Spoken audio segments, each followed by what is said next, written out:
오늘 보실 말씀은 마태복음 6장 12절입니다. 마태복음 6장 12절. 신약성경, 제가 읽는 성경은 8페이지입니다. 마태복음 6장 12절.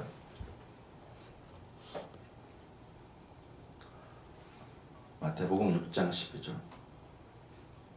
다 찾으셨나요? 같이 읽습니다. 시작. 우리가 우리에게 죄 지은 자를 사하여 준 것 같이 우리 죄를 사하여 주시옵고. 아멘. 한 번만 더 읽겠습니다. 시작. 우리가 우리에게 죄 지은 자를 사하여 준 것 같이 우리 죄를 사하여 주시옵고. 아멘. 이 말씀에 근거하여서 주기도문 17번째 시간을 갖도록 하겠습니다. 우리 죄를 사하여 주시옵고. 이 제목으로는 첫 번째 시간을 가지려고 합니다. 지금 계획으로는 한 번 더 내지는 두 번 더 이 말씀을 가지고 여러분하고 같이 은혜를 나눌 계획인데, 일단은 오늘 말씀이 조금 조심스럽게 제가 이제 말씀을 좀 전하도록 하겠습니다. 제가 이 주기도문 설교를 준비하면서 제일 마음에 무겁고 부담되었던 구절 중에 하나가 바로 이 구절입니다. 가장 큰 고민이 되는 구절이 바로 이 12절이었습니다. 주기도문으로 여러분과 제가 기도할 때 어떤 마음인지 모르겠지만은 기도할 때마다 사실 한 번씩 마음에 걸리는 구절도 바로 이 구절입니다. 왜냐면 우리말 번역 그대로 12절 상반절을 다시 보시면 우리가 우리에게 죄 지은 자를 사하여 준 것 같이 라고 나와요. 좀 당혹스럽습니다. 그리고 뭔가 예수님께서 이렇게 조건을 거셨어요. 조건을 건 것처럼 보여요. 제가 이래서 이제 설교 원고를 최대한 보고 하겠다고 하는 게 이건데, 조건을 건 것처럼 보입니다. 이런 거예요. 내가 이 집사를 용서해 준 만큼 하나님 나를 용서해 주세요. 이런 기도처럼. 또는 하나님, 내가 이 집사를 용서해 주었으니 이제 나도 용서해 달라고 읽힙니다. 문자 그대로 읽으면 그렇게 이 기도가 읽힙니다. 더구나 예수님께서 이 기도가 얼마나 중요한지 주기도문을 다 끝내고 14절과 15절에서 반복 강조하세요. 자, 우리 14절과 15절 같이 읽어볼까요? 14절과 15절 시작. 너희가 사람의 잘못을 용서하면 너희 하늘 아버지께서도 너희 잘못을 용서하시려니와 너희가 사람의 잘못을 용서하지 아니하면 너희 아버지께서도 너희 잘못을 용서하지 아니하시리라. 아멘. 여러분, 이 말씀 생각해 보면요, 죄를 용서받을 사람이 있을까? 이 말씀대로 하면 죄를 용서받을 사람이 안 보여요. 자, 제가 이제 우리 카톡방에 헬라어를 좀 올려드렸습니다. 헬라어. 필요하시면 지금 카톡에서 확인하셔도 되는데, 제가 그 헬라어를 좀 읽어보겠습니다. 카이라는 말은 그리고라는 뜻입니다. 그리고 12절이 그렇게 시작돼요. 카이, 그리고 아페스, 탕감하여 주십시오. 헤민, 우리에게, 타 오페일레 마타, 빛을, 죄를이 아니에요. 예수님께서는요, 빛이라고 하셨어요. 빛. 이런 빛이 말고 돈의 부채. 감사합니다. 그 빛을 헤몬, 우리의. 호스카이, 모모와 같이. 헤메이스, 우리가 아페카멘, 탕감해 주었습니다. 토이스, 오펠레타이스, 빚진 자들에게. 헤몬, 우리에게. 자, 이 헬라어 문장을 그대로 직역하면 이렇게 됩니다. 그리고 우리에게 우리의 빚들을 탕감하여 주십시오. 우리가 또한 우리의 빚진 자들에게 탕감하여 준 것 같이. 이게 그냥 헬라 원문을 그대로 직역하면 이렇게 나옵니다. 이거를 좀 현대적으로, 그 다음에 이 말씀의 의미를 살려서 번역을 하면 이렇게 번역할 수 있습니다. 순서가 어떻게 되느냐? 용서하소서. 이게 먼저 나와요. 헬라 원문에는 용서하소서 우리의 빚들을, 그러니까 우리는 그 빚이라는 말이 이제 좀 의역하면 죄를 말씀하신 거거든요. 우리의 빚들을 우리가 우리에게 빚진 사람들을 용서하듯이, 이렇게 번역할 수 있습니다. 이게 헬라어 원문의 순서와 의미를 최대한 잘 살리면서 현대적으로 번역한 것이 이렇게 합니다. 용서하소서 우리의 빚을, 정확히는 빚들을, 우리가 우리에게 빚진 사람들을 용서하듯이. 예수님께서 주기도문을 가르치실 때 쓰신 용어는 빚입니다. 하늘의 빛이 아니라, 태양빛이 아니라 아까 말씀하신 부채, 그 빚, 채무관계, 그 빚입니다. 죄라는 단어보다는 좀 더 구체적인 단어를 쓰신 거예요. 죄하면은 어떻게 보면요, 좀 약간 두루뭉실하고 추상적이고 막연할 수 있는데, 빚하면은 내가 김익수 형한테 100만 원 빚졌으면 이게 정확한 액수가 나오잖아요. 얼만큼 빚졌다는 거, 얼만큼 잘못을 했다는 그 측량을 할 수 있는 그런 의미로 굉장히 예수님께서 단어를 선별해서 쓰신 거예요. 그리고 이 빚이라는 단어가 갖는 의미는 관계적이에요. 관계적. 여러분, 혼자서 빚을 질 수는 없죠. 빚이 진다는 얘기는 채무자와 채권자가 발생한다는 것입니다. 이 부분이 중요합니다. 이 관계적이라는 부분이 얼마나 중요하냐면, 헬라어로 이 주기도문을 읽어보면 우리말 번역은 12절에 우리라는 단어가 3번밖에 등장하지 않아요. 그런데 아까 여러분이 혹시 주의 깊게 들으시면 해민, 해몬 같은 단어거든요. 우리라는 단어가 이 12장 이 짧은 한 구절에 4번이나 등장합니다. 우리라는 단어가. 죄를 지었는데 우리입니다. 내가 너에게, 네가 나에게 죄를 지었다는 것입니다. 죄를 지었는데 우리가 지은 것입니다. 우리가 우리에게 죄를 지은 것입니다. 제가 지금 무슨 말씀 드리고 싶냐면, 우리는 죄하면 수직적인 관계만 생각합니다. 다시요? 우리가 죄하면요, 수직적인 관계만 생각해요. 하나님과 나 사이의 관계에서 죄를 생각합니다. 그리고 하나님께 용서받으면 그 죄 문제가 해결되었다라고 확신합니다. 그런 기독교인의 생각과 태도를 담아낸 영화가 있어요. 밀양이라는 영화입니다. 밀양이라는 영화. 아이가 살해되었어요. 이제 어떤 동네, 밀양이라는 동네에 내려갔는데 그 동네에서 이 여자의 아이, 신혜죠. 주인공 신혜가 아들이 있었는데 그 아들이 살해당했습니다. 아이가 살해당했습니다. 범인이 감옥에 갑니다. 그리고 아이 엄마는 처절한 고통 가운데 있었습니다. 그런데 그 동네 사람들이요, 이 신혜를 전도해요. 너 힘들지? 너의 그 고통을 하나님 앞에 나가면은 해결받을 수 있어. 우리 같이 교회 가자. 교회 가자. 해가지고 결국은 이 신혜가 교회까지 와요. 와서 위로를 받아요. 그리고 점점 내가 우리 아이를 살해한 사람을 용서해야 되겠다라는 생각이 들어요. 그래서 주일 예배를 마치고 성도들의 격려를 받으면서 그 감옥을 가요. 가서 자기 아이를 죽인 남자를 만나요. 만나서 용서해 주려고 만납니다. 그런데 그 만나는 장소에서 보니까요, 그 살인자가 얼굴이 너무 좋은 거예요. 너무 마음이 평안하고 자유해 보이는 거예요. 그래서 그 죄수가 말해요. 나는 이미 하나님께 죄 용서 받았습니다. 라고 말해요. 이제 우리가 좀 이따 보긴 할 건데, 그 장면 안 볼 겁니다. 나는 이미 죄 용서 그 장면 볼 건가? 네, 볼 건데, 나는 이미 용서 받았습니다. 라고 말해요. 그 순간, 이 엄마 신혜가 무너지기 시작해요. 내가 용서하는데 누가 용서해? 거기서 이제 무너지고 절규합니다. 절규할 뿐만 아니라 굉장히 극단적으로 나가요. 극단적으로 나가는데 그걸 다 볼 건 아니고 잠깐 그 영상을 좀 한번 같이 보시겠습니다.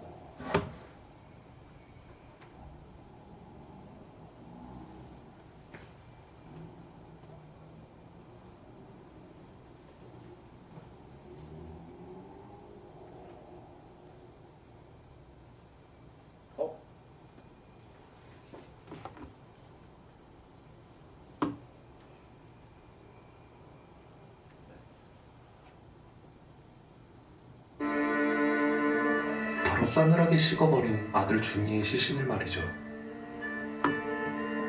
이 새끼 그 처음부터 내가 마음에 안 들떡할게. 충격적이게도 준이를 유괴한 범인은 신혜에게 땅을 알아봐준다던 원장 도섭이었죠. 빨리 들어가자. 쳐다보러. 널 쳐다보러 이 자식아.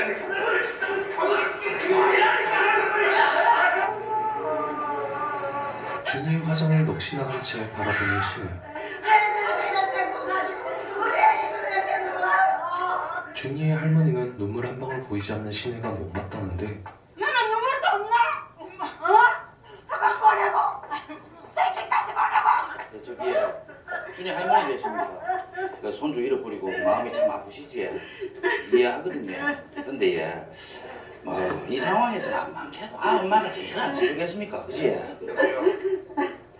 무슨지 모르겠지만요. 남의 집안일이 안 끼어들었으면 좋겠어요. 이해를 하거든요. 이해를 하는데 지금 뭐 하시는 거예요? 가족 누구 하나 신혜를 위로해주는 사람은 없었고 그녀 곁을 지켜준 건 오직 존찬뿐이었죠. 내가 왜 그랬을까요? 예? 경찰서에서 그 인간 만났을 때 왜 내 몸을 비틀까요? 걸게걸게 찢어 죽이고 싶었는데.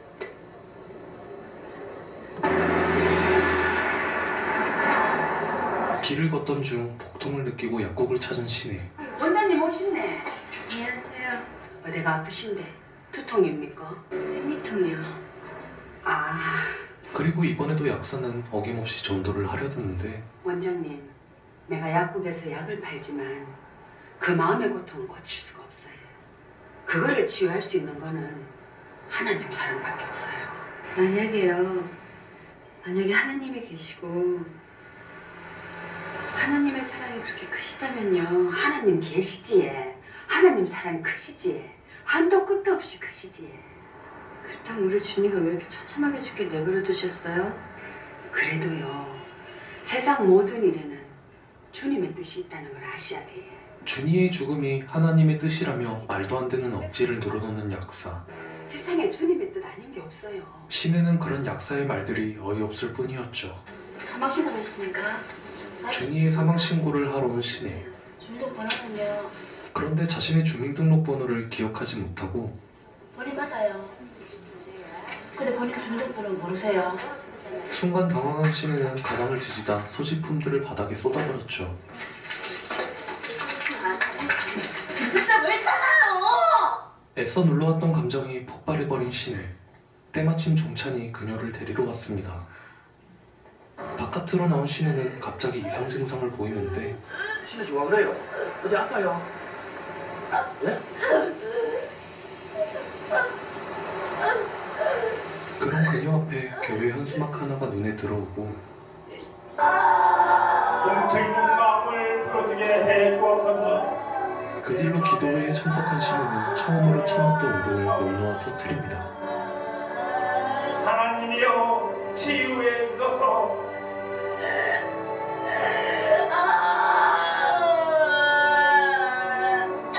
사랑하는 남편과 하나뿐인 아들마저 잃고 홀로 모든 고통을 감내해야 했던 신혜. 너덜너덜해진 그녀의 마음이 비로소 위로받는 순간이었죠. 다시 태어난다는 말 전에는 그게 무슨 말인지 몰랐거든요. 그날 이후 강한 신앙심을 갖게 된 신혜는 이전과는 전혀 다른 삶을 살아가기 시작했죠. 저한테 일어나는 모든 일들이 하나님의 뜻 가운데서 이루어진다는 것을 분명히 믿게 됐어요. 네. 우리 이신혜 자매님은 하나님을 만났어요. 하나님을 만나고 성령을 받았어요. 그런 마음을 가지면서 손뼉을 치면서 찬양하겠습니다. 구원도 인도하는 주를 창조하며. 한편 여전히 신혜를 따라다니는 종차는 이젠 교회까지 나와 주차 안내를 하고 있었는데요. 아니 차를 이래 대놓고 장난아니가 이거. 아이 이게 씨. 아니 차를 이래 대놨나? 뭐? 아니 차를 이래 이 아저씨 진짜 멋진 아저씨네. 멋진 아저씨네 이거. 이 한참이다 이거. 아니 차를 이래 대놓고 이 어쩌다입니까? 이 목소리고 나 이제 저 교회에 주차 안내 좀 한다고. 교회 댕기나? 예. 뭐 착하게 한번 살아보려고 이제.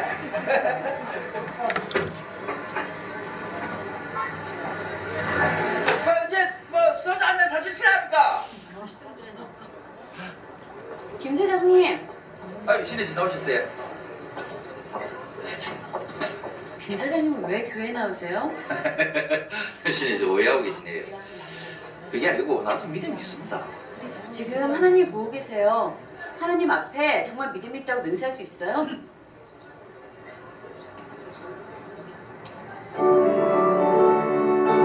그렇게 종교에 깊이 심취한 신혜는 적극적으로 종교 활동에 참여하며 신앙심이 점점 더 깊어져가고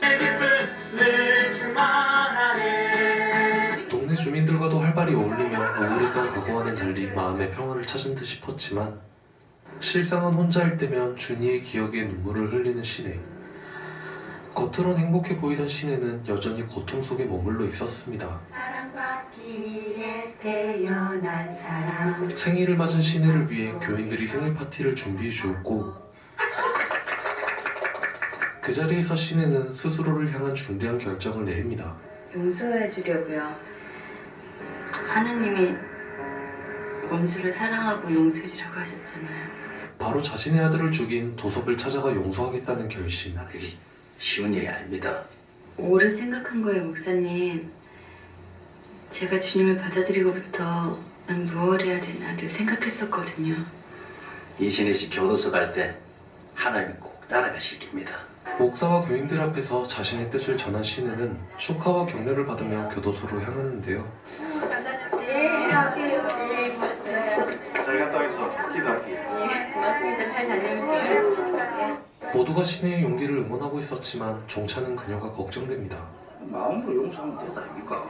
근데 교도소 면회까지 가가 용서한다는 말까지 하고 이 필요까지 있나 이거지. 뭐 신혜 씨가 성자도 아니고.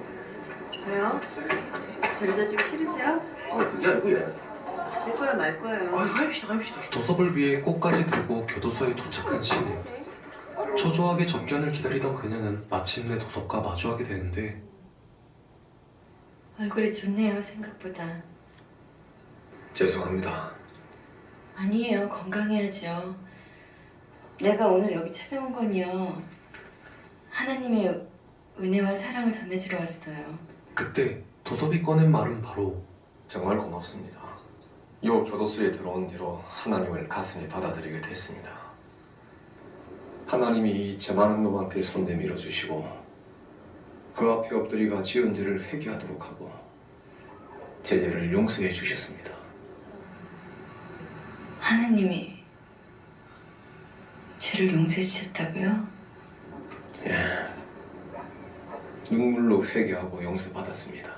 신혜가 용서를 하기도 전에 이미 하나님께 용서받았다며 오히려 그녀를 위로하는 도섭. 주의 어머니를 위해서도 항상 기도합니다. 죽을 때까지 할 겁니다. 접견을 마치고 돌아가는 길. 신혜 씨 어디 가요? 여기 참다.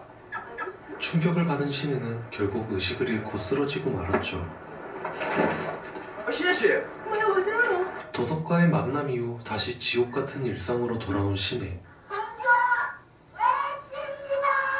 학원 운영도 팽개치고 하루 종일 누워있던 그녀는 갑자기 일어나 어디론가 향하는데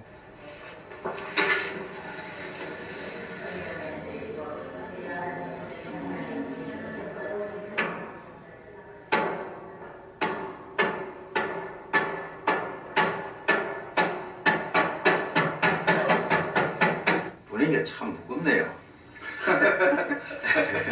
하나님께서도 이신혜 씨 마음 이해하실 겁니다. 이럴 때일수록 믿음으로 이겨내셔야 됩니다. 우리 이신혜 씨를 위해 함께 기도합시다. 사람들은 그녀를 위로하려 기도를 시작하지만 어떻게 용서를 해요? 용서하고 싶어도 난 할 수가 없어요. 고아리라노 목사님 기도 중에. 그래, 하나님이 용서하셨으니까 이 선생도 용서해야지. 이미 용서를 얻었는데 내가 어떻게 다시 용서를 해요? 내가 그 인간을 용서하기도 전에 어떻게 하나님이 먼저 용서할 수 있어요? 도무지 이 상황을 납득할 수 없던 신혜는 결국 참아왔던 분노를 터뜨리고 왜? 다들 이제 돌아가 주세요. 주방으로 향한 신혜는 무언가를 발견하는데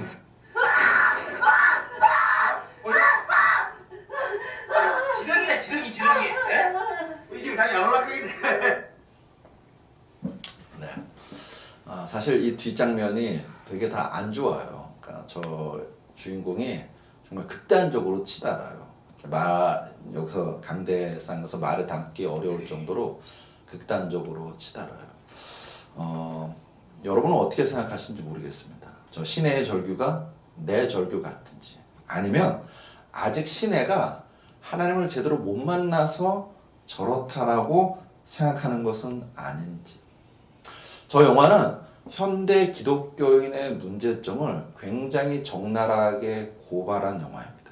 그래서 결국은 상까지도 받았는데 죄를, 용서를, 화해를 현대 기독교인들은 그냥 하나님하고 관계에서만 생각합니다.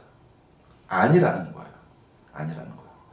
수식적 관계만큼 중요한 것이 뭐냐면 수평적인 관계라는 것입니다. 사람과 사람 사이의 관계가 중요하다는 것을 오늘 주기도문 마태복음 6장 12절에서 예수님께서 말씀하고 있습니다. 수평적인 관계, 즉 사람과 사람 사이에 서로 용서하라는 것입니다. 서로 화해하라는 것입니다. 화평케 하는 역사를 이루라는 것입니다.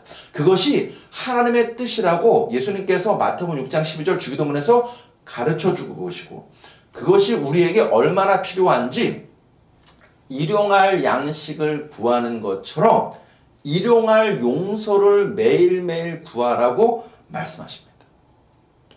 용서하소서. 우리의 죄들을, 우리가 우리에게 빚진 사람들을 용서하듯이. 이런 측면에서 저는 오늘 여러분하고 이 죄가 무엇인지를 조금 묻고 싶습니다.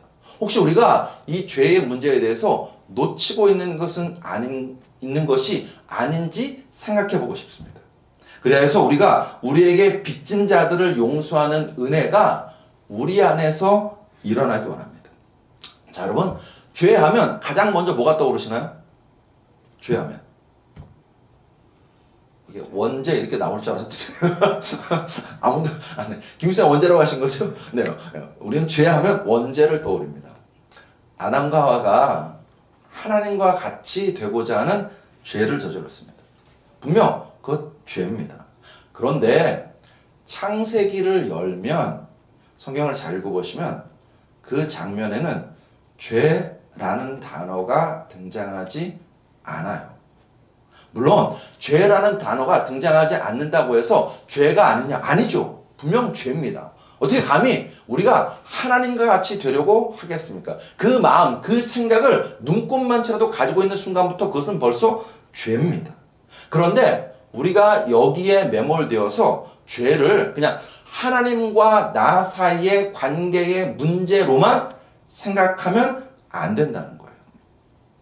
창세기에서 죄라는 단어가 처음 등장하는 곳, 죄라는 단어가 어떤 사건에서 처음 등장합니다. 가인과 아벨 사건입니다. 창세기 4장 7절에서 하나님 말씀하세요. 내가 선을 행하면 어찌 낫을 들지 못하겠느냐. 선을 행하지 않으면 죄가 문에 엎드려 있느니라. 죄가 너를 원하나 너는 죄를 다스릴지니라. 하나님께서 동생 아벨을 정확히는 죽이려는 가인에게 이 말씀하시면서 죄라는 단어가 처음 등장합니다. 자, 이 사건을 제대로 이해하려면 여러분과 제가 선악과부터 조금 이해하실 필요가 있습니다. 창세기 2장에서 하나님이 말씀하시죠. 창세기 2장 17절에 선악을 알게 하는 나무 열매는 먹지 말라.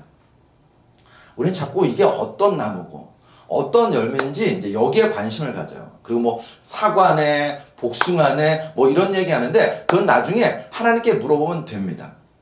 중요한 것은 이겁니다. 자, 선악을 알게 하는 나무에서 선악은 히브리어로 저를 한번 따라 하시겠습니다. 토부, 와라. 네, 다시요. 토부. 이게 선이란 단어예요. 와는 접속사예요. 과, 뭐 이런 접속사. 그 다음에 라. 이거는 악이라는 단어입니다. 그래서 선악이 되는 거예요. 근데 문제는, 자, 이제 여러분 잘 안 들어보신 얘기를 제가 좀 울정하겠습니다.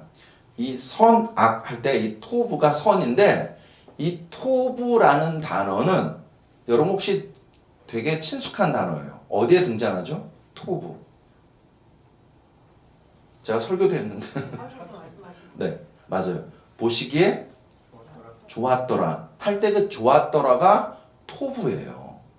자, 토부라는 단어는 두 가지 뜻이 있습니다. 첫 번째, 좋다라는 뜻이 있고, 두 번째, 옳다라는 뜻이 있어요. 기억하셔야 됩니다. 토부라는 단어는 첫 번째, 좋다라는 단어가 있고, 두 번째, 옳다라는 단어가 있어요. 그 옳다라는 단어에서 선이 나온 거예요. 선악과 할 때 선이.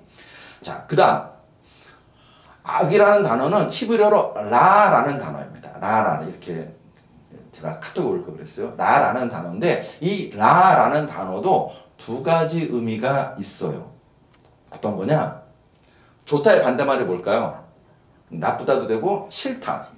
또 나쁘다 싫다. 싫다예요. 그 다음에 라라는 단어에는 악하다라는 뜻도 있습니다. 악하다. 그래서 선, 악이 되는 거예요. 자, 토부, 이 선이라는 단어는 좋다라는 뜻이 있고 옳다라는 두 가지 뜻이 있습니다.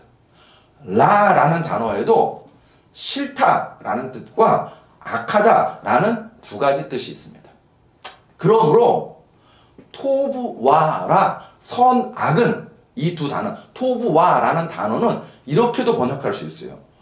옳고 그름, 그건 선악이에요. 이렇게도 번역할 수 있고, 반대로, 반대가 아니라 또 다른 의미로는 좋고 싫고 이렇게도 번역할 수 있는 거예요.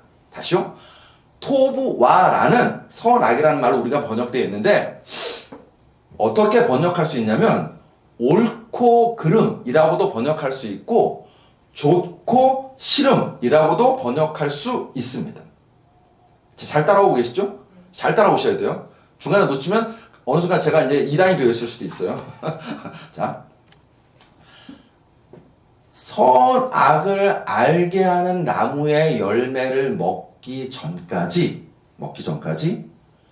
옳고 그름을 누가 결정하셨냐면 하나님이 결정하셨습니다. 이게 중요해요.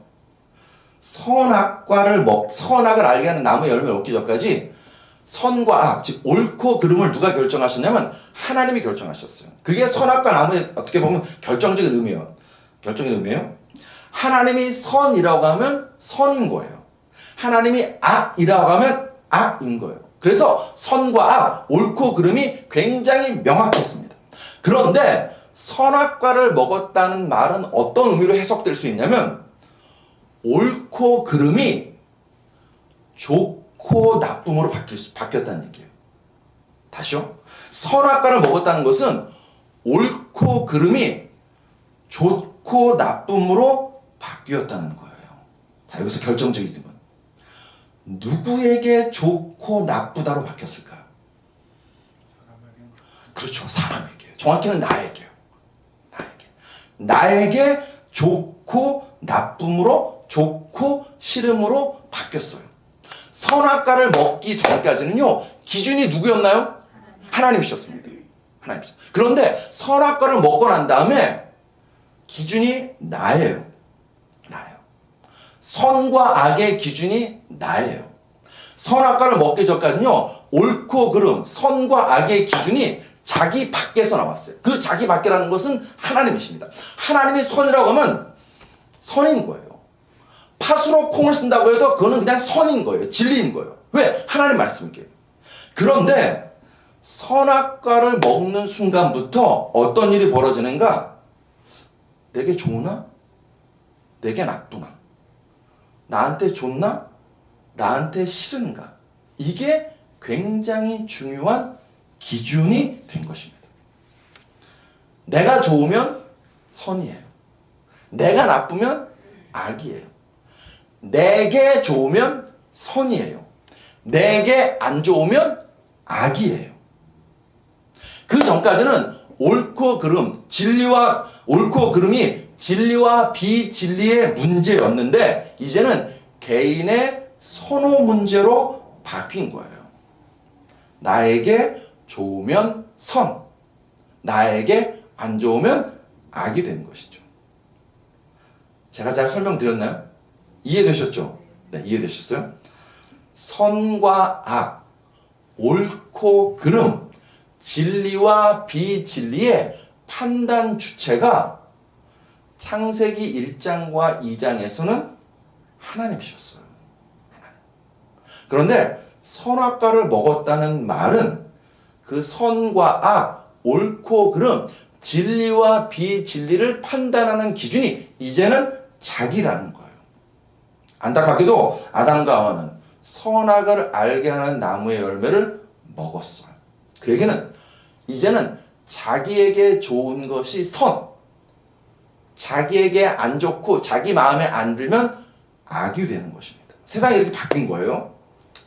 그렇게 세상이 바뀌고 난 다음에 첫 번째 등장하는 사건이 바로 이 가인과 아벨의 사건이에요. 창세기 4장을 찾겠습니다. 창세기 4장 3절과 5절입니다. 창세기 4장 3절과 5절. 구약성경 창세기 4장 3절과 5절입니다. 같이 읽겠습니다. 세월이 지난 후에 가인은 땅의 소산으로 제물을 삼아 여호와께 드렸고 아벨은 자기도 양의 첫 새끼와 그 기름으로 드렸더니 여호와께서 아벨과 그의 제물은 받으셨으나 가인과 그의 제물은 받지 아니하신지라. 가인이 몹시 분하여 안색이 변하니. 자, 제사를 드렸습니다. 근데 하나님이 가인의 제사는 받지 않으셨어요. 아벨의 제사는 받으셨습니다. 창세기에서는 그 이유가 나오지 않아요. 그러면 그냥 이유가 나오지 않는다고 넘어가면 됩니다. 나중에 이제 히브리서 가면 그 이유가 나오는데 일단은 여기 이유가 나오지 않아요. 대신 창세기 4장에서 우리에게 보여주는 장면이 뭐냐면 왜 누구는 제사를 받고 누구는 받지 않았냐 그걸 보여주는 것이 아니라 보시면은 5절을 다시 보시면 가인이 몹시 분하여 안색이 변하니 이걸 보여줘요. 영화를 보면요 카메라 초점이 또는 조명이 여기로 가 있어요. 제물 드리고 난 다음 사건이 여기로 가 있어요. 가인이 몹시 변하여 안색이 변하니 라고 나옵니다. 여기서 안색이 변하니는 히브리어로 이플루 파나브라는 단어들입니다. 이 단어는 우리말 번역을 되게 잘한 것 같아요. 우리말 번역인데 히브리어 원문으로 보면 그의 얼굴이 떨어졌다 이런 뜻이에요. 그의 얼굴이 떨어졌다. 되게 어렵죠. 그러니까 쉽게 하면 고개를 이렇게 떨군 거예요. 고개를 떨군 거예요. 히브리어에서 고개를 떨구었다는 얘기는 어떤 의미냐면 화가 날 대로 난 거예요. 그게 고개를 떨구었다, 얼굴을 떨어졌다 그런 의미입니다. 지금 가인의 마음속에서 분노가 치밀어 오르고 있는 거예요. 내 걸 안 받아? 이것 때문에 분노가 치밀어 오는 거예요. 저런 걸 받아? 이것 때문에 분노가 치밀어 오는 거예요. 즉 가인 입장에서는 지금 이 상황이 좋아요, 나빠요? 나쁜 거예요. 내게 안 좋은 거예요. 내 마음에 안 드는 거예요. 그래서 분노가 치밀어 오른 것입니다. 즉 하나님이 옳고 그름으로 판단하셔서 이 재산 내가 받을 거야. 이 재산 내가 받지 않을 거야. 라고 옳고 그름의 선악과를 판단하셨는데 그 상황에서 가인은요 내게 좋은지 나쁜지의 선악과를 먹고 있는 거예요. 내게 안 좋아요. 내게 안 좋아요? 이 대목에서 우리가 성경을 천천히 읽어야 되는 게 필요한 게 뭐냐면 우리는 대부분 그 다음 무슨 생각을 하냐면 그래서 가인이 동생 아벨을 쳐 죽였다 이런 생각을 하는데 여러분 성경을 잘 읽어보시면요 정말 하나님은 사랑의 아버지십니다. 아멘 하셔야죠. 진짜 사랑의 아버지세요. 하나님이 가인을 찾아오세요. 찾아오셔서 은혜를 베푸셔요. 분노에 가득 차서 고개를 떨구고 있는 가인을 외면치 않으시고 찾아오셔서 경고의 등을 활짝 켜줍니다. 창세기 4장 6절을 우리 같이 읽겠습니다. 창세기 4장 6절 같이 읽습니다. 시작. 여호와께서 가인에게 이르시되 내가 분하여함은 어찌 됨이며 안색이 변함은 어찌 됨이냐. 하나님 말씀하시는 거예요. 가인아 왜 그래? 왜 분노에 사로잡혀 있어? 너 정신 차려. 그 말씀인 거예요. 그리고 난 다음에 하나님이 가인에게 더 큰 은혜를 베푸시는 게 창세기 4장 7절이에요. 같이 읽습니다. 시작. 내가 선을 행하면 어찌 낯을 들지 못하겠느냐. 선을 행하지 아니하면 죄가 문에 엎드려 있느니라. 죄가 너를 원하나 너는 죄를 다스릴지니라. 이런 쳐 죽일 놈, 네가 감히 얼굴이 벌게? 분노에 차 있어? 하나님 이렇게 말씀하지 않으십니다. 가인아, 왜 얼굴이 뻘게? 너 그렇게 분노에 차 있으니까는 죄가 지금 너를 찾아왔단다. 죄가 호시탐탐 너를 노리고 있단다. 죄에게 져서는 안 돼. 지금 네 마음에 그 분노에 찬 마음대로 네가 하고 싶은 거, 네가 좋을 대로 하고 싶은 그 마음 그대로 두면 안 돼. 좋고 나쁨의 선악과를 네가 먹으면 안 돼. 그 죄, 내게 좋은지 내게 나쁜지 생각하는 그 죄를 너 다스려야 돼 라고 경고해 주셨어요. 일깨워 주셨어요. 여기서 가인이 돌이켰으면 얼마나 좋았겠습니까?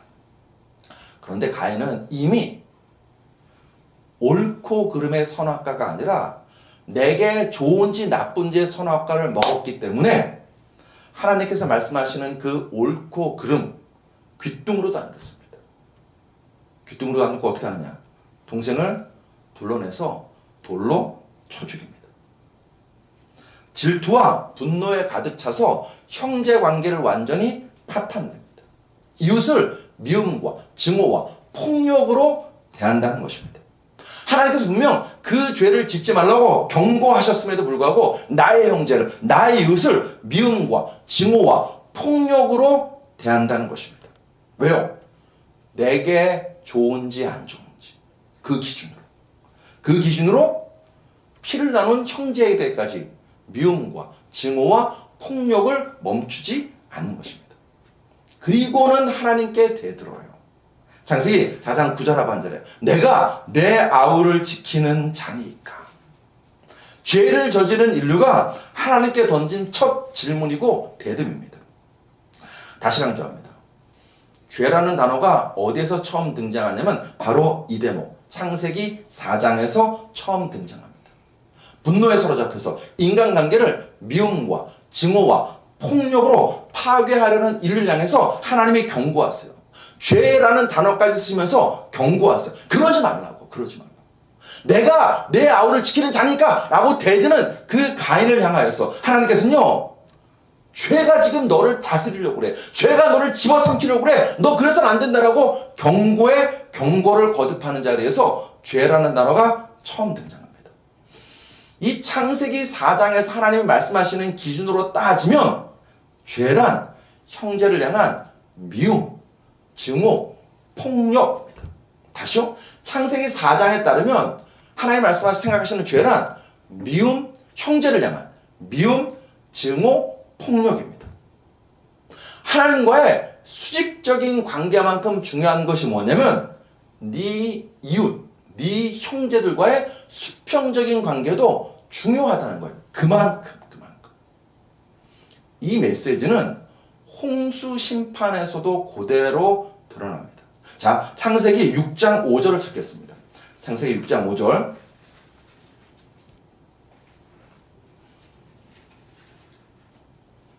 같이 읽습니다. 시작. 여호와께서 사람의 죄악이 세상에 가득함과 그의 마음으로 생각하는 모든 계획이 항상 악할 뿐임을 보시고.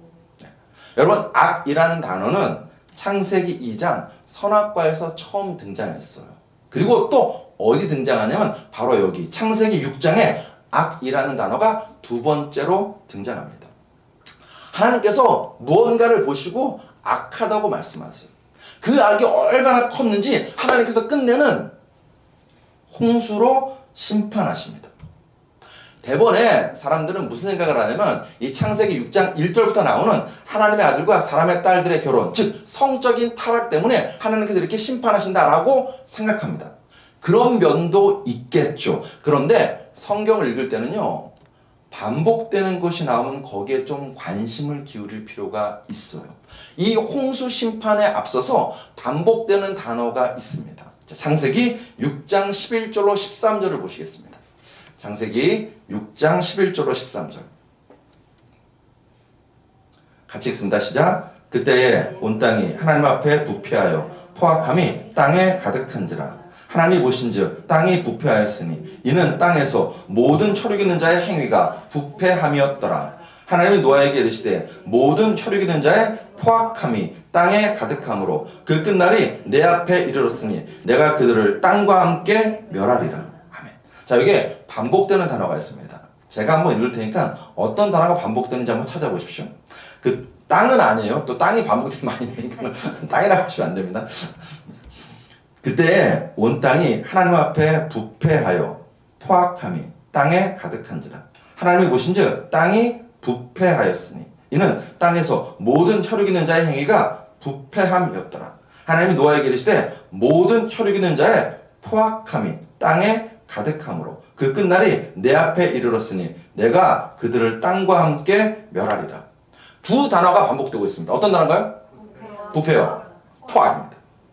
포악과 부패가 가득하기에 내가 그 땅을 홍수로 멸하겠다고 하나님이 지금 말씀하시는 것입니다. 홍수의 원인은 정확히는 부패와 포악입니다. 이 포악이라는 단어는 히브리어로 하마스라는 단어입니다. 이 하마스라는 히브리어는 구약 성경에서 어떻게 쓰이냐면은 사회적인 폭력, 불의함, 억압, 강탈 이런 의미로 쓰입니다. 즉 사람과 사람 사이의 관계에서 이 관계가 정상적인 관계가 아니라 불의하고 억압하고 폭력을 행하고 강압적일 때 이 하마스, 포악이라는 단어가 쓰입니다. 창세기 6장은 우리에게 말합니다. 그 포악과 부패함이 땅에 가득했다고. 창세기 6장 11절 하반절 다시 보시면 부패하여 포악함이 땅에 가득하더라. 무슨 얘기냐면 사람과 사람 사이의 관계가 무너진 거예요. 서로 못 잡아먹어서 안달인 거예요. 서로 죽고 죽이는 그런 관계예요. 미워하고 질투하고 시기하고 음해하고 주먹이 먼저 앞서는 그런 세상이 된 것입니다. 즉 서로에게 엄지척, 와 당신 최고야, 당신 정말 좋아, 이런 엄지척이 아니라 저놈 저 죽일 놈, 이런 두 번째 손가락이 많이 사용되는 사회가 되었다는 것입니다. 그것이 극에 달한 인물이 성경에 나오는데 그게 라멕이에요. 창세기 4장 23절을 보시면, 자 여러분 창세기 열려 있으니까 4장 23절 우리 같이 보시겠습니다. 창세기 4장 23절 같이 읽습니다. 시작. 라멕이 아내들에게 이르되 아디와 실라여 내 목소리를 들으라. 라멕의 아내들이여 내 말을 들으라. 나의 상처로 말미암아 내가 사람을 죽였고 나의 상함으로 말미암아 소년을 죽였도다. 여기 보시면 라멕이 상처받았어요. 상해도 아니에요. 상처받았어요. 그런데 어떻게 해요? 사람을 죽인대요. 누가 죽여요? 소년까지 죽인답니다. 이게 그 당시 세상이었습니다. 여러분 창세기 열면요 더 찾을 수 있습니다. 특히 소돔과 고모라에서도 이와 같은 포악과 관계의 파괴와 서로를 미워하고 증오하고 억압하고 강압하는 그런 관계의 파괴를 소돔과 고모라에서도 찾을 수 있습니다. 근데 우리가 굳이 그것까지 찾겠습니다. 문제는 이 모습이 그냥 창세기에서의만의 모습은 아니라는 거예요. 우리의 현실과 오늘 우리의 현실과 크게 다르지 않습니다. 모두가 느껴요. 일단 넓게 보면 전 세계 옛날에는 그래도 뭔가 이렇게 좀 질서가 있었어요. 염치가 있었어요. 나라의 품위가 있었습니다. 근데 지금은요 힘 있는 놈이 장땡이에요. 힘 있는 나라가 장땡이에요. 힘 있는 놈이 뭐 서슴없이 그냥 뭐 우리 식으로 때리고 뺏고 하는 것이 너무 자연스러워. 힘 있는 놈이. 근데 힘 있는 놈만 그러나 우리 사이에서의 인간관계도 마찬가지입니다. 서로 미워해요. 서로 증오해요. 서로 폭력적이에요. 서로 험담해요. 서로 멀리해요. 서로 외면해요. 서로 무관심해요. 저 인간 안 봤으면 좋겠다라는 생각이 스멀스멀 우리 안에 가득 찹니다. 그리고 못 잡아먹어서 안달입니다. 제가 나리 키우면서 제일 걱정하는 게 그런 거거든요. 근데 나리한테 말 들으면요 정말 학교가 어떻게 이렇게 됐지? 라는 생각이 너무 절절하게 들어요. 이런 학교를 애들을 보내야 되나? 라는 생각이 들 정도로 그냥 드라마가 아니고 아, 현실이구나 하는 생각이 들 정도로 그 어린아이들이 도대체 뭘 안다고. 뭘 안다. 좀 힘이 있다고 때리고, 옆에 아이가 약해 보이니까 놀리고, 돈 뺏고, 옷 뺏고, 이런 게 중학교 1학년 아이들에서 정말 아무렇지 않게 그냥 교실에서 일어나고 있어요. 그 아이들이 커서 어떻게 될까요? 우리가 교회에서 법이 무서워서, 그래서 조금 우리는 그나마 체면이 있어서 대놓고 하지는 않지만 점점점 세상이, 인간관계가 포악하고 부패함이 가득해요. 부패함이 가득해요. 여러분, 제가 목회하면서 항상 두 가지 마음이 들어요. 두 가지 마음이 들어요. 정말 한때 쥐 팰까? 쥐 패고 싶다. 이런 마음이 한쪽이 있고, 또 한편에서는 정말 불쌍하다. 불쌍하다. 똑같은 사람에서 그 두 마음이 찾아옵니다. 똑같은 사람에 대해서. 다행인 것은 때리고 싶은 마음보다, 한 대 쥐어받고 싶은 마음보다 불쌍하고 긍휼히 여기는 마음이 더 크니까는 제가 목회를 할 수 있는 것 같아요. 안타까운 거예요. 안타까운 거예요. 우리가 과연 어떻게 살아가고 있는지, 우리의 인간관계 속에서. 점점점, 여러분 그런 말 들어보셨죠? 가난한 교인이라고 들어보셨을 거예요. 나는 하나님만 잘 믿을 거야. 하나님과 내 관계만 중요해. 응? 저 사람 때문에 나 더 이상 상처받고 싶지도 않고 답답해하고 싶지도 않아. 라는 마음이 안타깝게도 한국 교회 안에, 성도들 간에 가득합니다. 가득합니다. 목회자한테 실망하고, 옆에 있는 누구한테 실망하고, 좌절하고, 상처받아서 점점 하나님은 믿는데 교회는 가기 싫어. 교회는 가기 싫어. 라는 생각이 만연합니다. 이게 과연 하나님이 기뻐하시는 모습일까? 더구나 우리가 매일 주기도문으로 기도할 때에 이 대목에서 우리가 좀 걸렸으면 좋겠어요. 아무렇지 않게 넘어가지 않냐고 좀 걸려서, 하나님 어떡하죠? 어떡하죠? 저는 저 인간 보고 싶지 않은데요.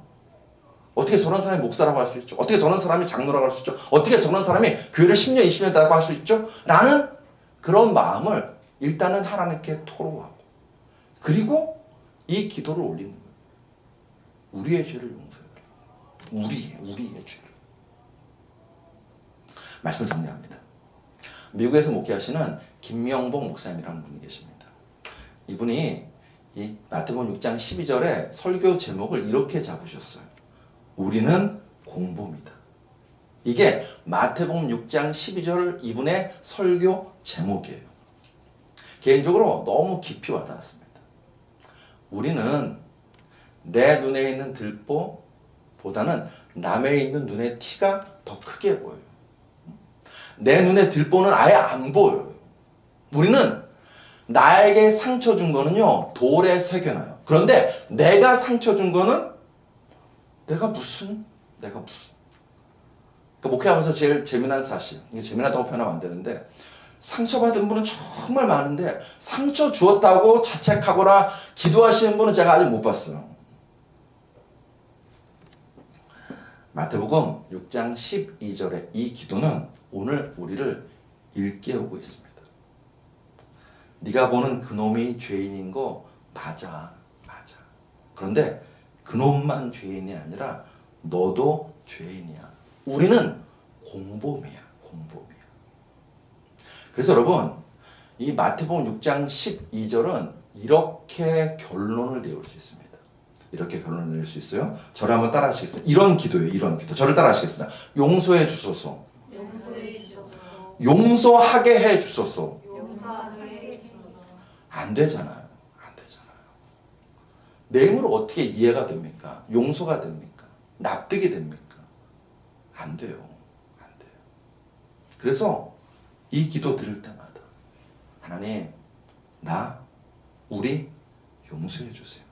그리고 나하고 함께 이 공동체를 이루고 있는 이 우리도 서로 용서하게 해달라고 기도하는 여러분과 저 되시기를 주의 이름으로 축복합니다. 그 마음으로 한 번만 더 저를 따라 하시겠습니다. 용서해 주소서. 용서하게 해 주소서. 아멘. 기도하시겠습니다. 하나님, 정말 하나님을 잘 믿고 싶습니다. 하나님 사랑하고 하나님께 사랑받는 그런 신앙생활을 하고 싶습니다. 동시에 하나님, 이웃과도, 지체된 이웃과도 한 몸, 한 지체로 서로 용서하고 서로 사랑하고 서로 한 몸으로 주 앞에 나아가고 싶습니다.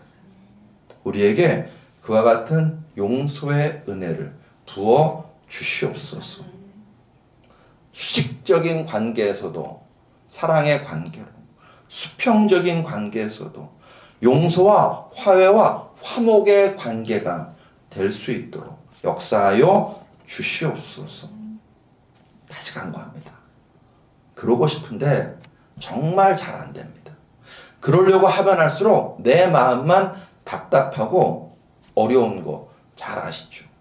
하나님, 그런 우리의 마음을 잘 아시는 주님께서 찾아와 주셔서 사랑하는 아들아, 사랑하는 딸아, 내가 너를 사랑한단다 말씀해 주시고 그 하나님의 사랑을 힘입어서 그 하나님의 사랑으로 용서하기 어려운 지체들을 용서할 수 있는 은혜를 우리에게 부어 주시옵소서. 예수 그리스도 이름으로 감사하며 기도드렸사옵나이다. 아멘.